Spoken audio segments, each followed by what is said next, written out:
Good morning, this is Tom, and let's talk about the upcoming rug pull. This is a super important warning. Now look, I'm on my way to the gym. I wasn't even planning to do this video, but I'm very worried from what I see, and I don't want to see people get hurt. Look, this isn't financial advice.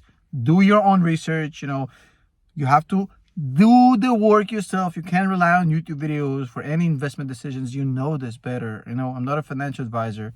Just a guy with an opinion, might be wrong, might be inaccurate, blah, blah, blah, all that good stuff. So take it with a grain of salt. But here's my opinion about what I'm seeing right now. And I'm really terrified. And I'm terrified because, look, the stock market is a very uneven game if you're trading.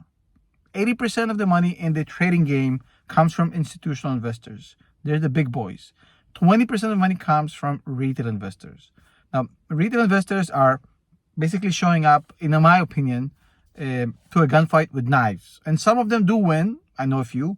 But unfortunately, most actually lose. If you look at the S&P 500, right, over the past, 20 years, it made 8% a year.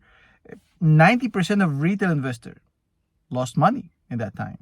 Retail investors that are trading are very, very underpowered versus the big boys. They don't have the information. They don't cheat, etc., etc., etc. Now, look, not that I'm accusing anybody of anything, but, it is what it is. The game is rigged. Everybody knows it. Now, as a long-term investor, obviously, you get immune to all this shit because you stick with your convictions and it is what it is. But here's what I'm seeing right now. I'm seeing a lot of narrative within the retail community. Some of it actually is in my community from people that are basically getting hyped about the upcoming bull market.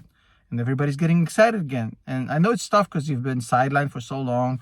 The market has been trashed and everybody's just looking for a way out of this. But I just want to warn you, look, what drives the stock market right now as it stands is the monetary policy.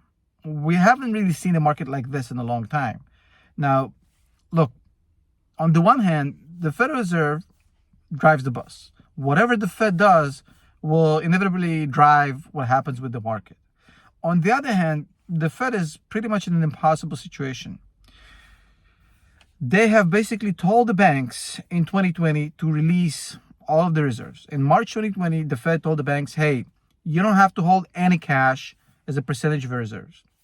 Let it loose. They were trying to flood the market with money, and they thought it was a good idea. Now, they also operated in a 0% interest environment, which meant that all of these deposits that started coming to the banks went into bonds.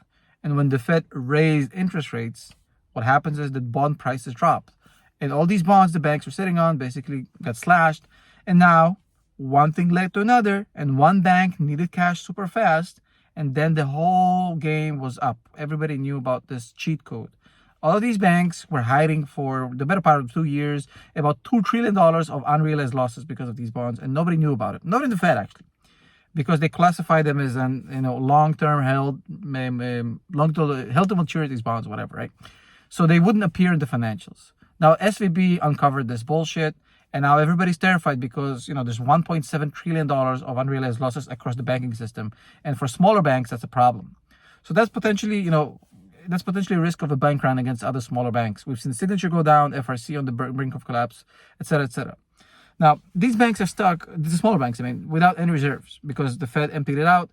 Getting back these reserves right now is really impossible because, they don't want to sell these bonds at a loss. It's going to trigger more fear.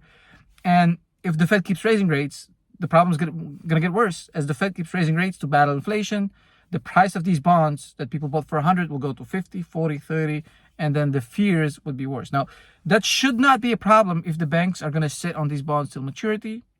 That shouldn't be a problem. And in the only scenario that doesn't happen is when people run for the banks and ask for the money all at once, then they have to sell these bonds at a loss, and that creates more fear, etc., etc. Literally what happened with SVB. Now, until the Fed knows that there isn't a chance that people will run for these banks and trigger another avalanche like that, they're going to let this game continue. They're going to start slowing down. They went from half a point that we're supposed to raise to 0.25. I believe they'll do another 0.25 just to see where things stand, and then they're going to reassess. And at that point, they have two decisions. Decision number one, banks are still in a bad shape. The fear is too big. We have to lower rates. That sparks a quick euphoria in the stock market, but long-term inflation goes roaring back in, ruining the economy, the profit margins, unemployment, basically a recession, and that leads obviously to another bad market. The other option is the banks are better. Let's say in 2 months, the banks are great. The Fed decides to raise rates again to battle inflation. What happens? The stock market is not going to love it. Money becomes more expensive, more scarce, credit crunch, etc., etc. Economy isn't going to like it, and the stock market isn't going to like it either. So this is a double-edged sword. No matter what the Fed does, long term, talking months, it isn't a good setup for the stock market. In one option, we might get a small rally, but in both options, it doesn't seem like there's a way out of this without crashing the market. So when I see people kind of bullish about this upcoming, the NASDAQ is in the bull run, et cetera, et cetera. Michael Burry is admitting that he was wrong, saying that you should sell, et cetera, et cetera. Be very careful. I don't want to tell you what to do. I'm not a trader. You do your own trades. I don't get involved with that. But all I'm saying is be careful before you buy into the hype, because this whole game is rigged. The big boys, they want you to get excited. Like a good car salesman, they get you excited about a lemon. And then when they sell you that lemon, they make money. This is literally what happens in Wall Street. I'm not saying that the market isn't going to run up. Maybe we go to 4,600 in S&P 500. I don't know. But the fact of the matter is, I don't know. You don't know. The only ones who know are the big boys. And if I see a lot of excitement in retail community, it's like that story about the shoe shine boy who talks to you about his portfolio. Be very careful.